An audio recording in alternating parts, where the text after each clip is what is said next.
Assalamualaikum warahmatullahi wabarakatuh. Perkenalkan, nama saya Alif Satria Nusantara dari kelas 12 Kimia Analis A. Di sini saya akan mempresentasikan tata cara tentang kalibrasi dan verifikasi pipet volume. Pertama, tujuan dari percobaan ini adalah untuk memahami prinsip kerja pada kalibrasi pipet volume. Kemudian yang kedua, menghitung besarnya penyimpangan terhadap standar yang telah ditetapkan. Kedua, prinsip dasar kalibrasi pada pipet volume. Penetapan volume air atau zat cair yang dipindahkan oleh pipet volume berdasarkan masanya pada suhu tertentu. Nah, pipet volume termasuk ke dalam alat ukur kuantitatif dengan ketelitian yang tinggi. Ketiga, alat dan bahan yang diperlukan. Alatnya berupa pipet volume 25 ml dan 10 ml, terus neraca analitik, terus beker gelas, terus kertas saring. Bahannya berupa Aquades. Adapun tata cara prosedur kerjanya sebagai berikut. Pertama, memastikan bahwa alat semuanya dalam keadaan bersih.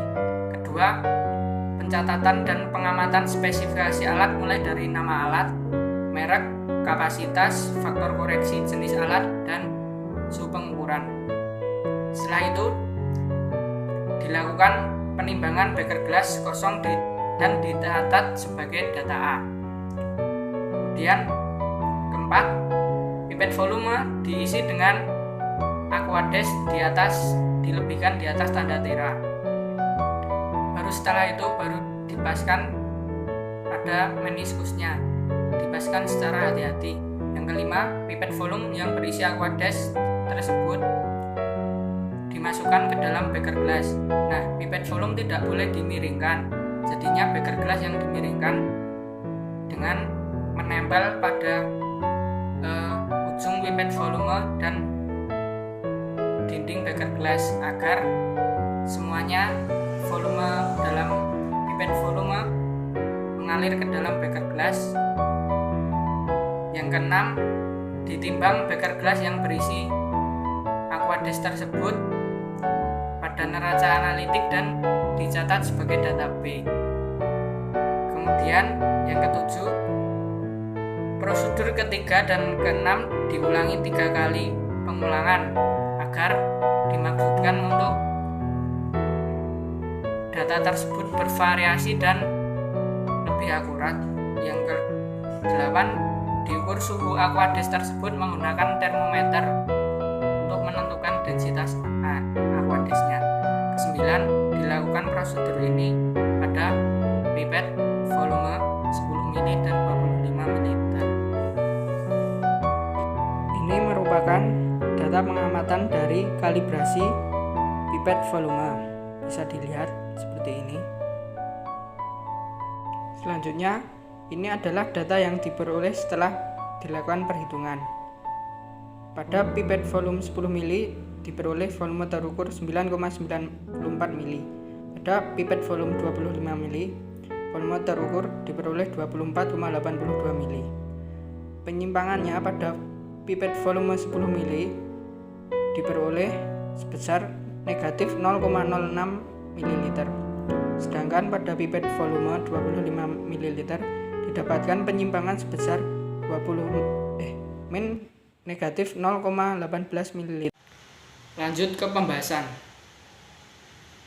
Tujuan dari percobaan ini adalah untuk memahami metode kerja yang dipakai dalam verifikasi pipet volume. Nah, penetapan volume air yang dipindahkan oleh pipet volume berdasarkan massa yang dipindahkan oleh pipet volume pada suhu tertentu. Apabila kita mengetahui densitas airnya, maka dapat diperoleh volume terukurnya untuk mencari penyimpangan dari pipet volume 10 dan 25 ml.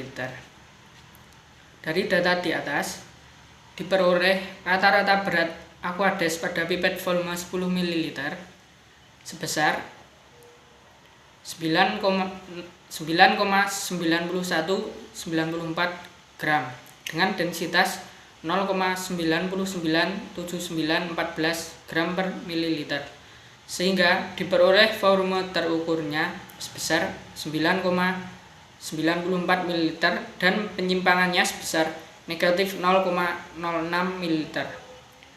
Sedangkan pada pipet volume 25 ml rata-ratanya berat Aquades sebesar 24,7701 gram dengan densitas sebesar 0,997914 gram per mililiter, sehingga diperoleh volume terukurnya sebesar 24,82 ml dan penyimpangan sebesar negatif 0,18 ml. Nah, dari data perhitungan di atas dapat diketahui bahwa faktor koreksi perhitungan pada pipet volume 10 ml tidak sesuai dengan faktor koreksi yang tertera pada alat, karena pada perhitungan diperoleh sebesar negatif 0,06 ml, sedangkan pada faktor koreksi pada alat diperoleh kurang lebih 0,02 ml, sehingga pipet volume 10 ml tidak termasuk dalam kategori kelas A maupun kelas B. Sedangkan untuk pipet volume 25 ml juga tidak sesuai dengan faktor koreksi yang tertera pada alat, karena pada perhitungan diperoleh negatif 0,18 ml, sedangkan pada alat tertera kurang lebih 0,03 ml. Pipet volume 25 ml juga tidak termasuk ke dalam kelas A maupun kelas B, karena kelas A memiliki faktor koreksi sebesar kurang lebih 0,03 ml dan pada kelas B kurang lebih 0,06 ml. Kesimpulan yang didapat dalam praktikum kalibrasi dan verifikasi pipet volume adalah: yang pertama, metode yang digunakan dalam kalibrasi dan verifikasi pipet volume adalah metode gravimetri. Yang kedua, faktor koreksi yang diperoleh pada pipet volume 10 ml sebesar negatif 0,06 ml, sehingga tidak termasuk dalam kategori kelas A maupun kelas B. Yang ketiga, faktor koreksi pipet volume 25 ml diperoleh sebesar negatif 0,18 ml, sehingga tidak memenuhi persyaratan untuk masuk dalam kelas A maupun kelas B. Sekian dari saya, kurang lebihnya mohon maaf. Wassalamualaikum warahmatullahi wabarakatuh.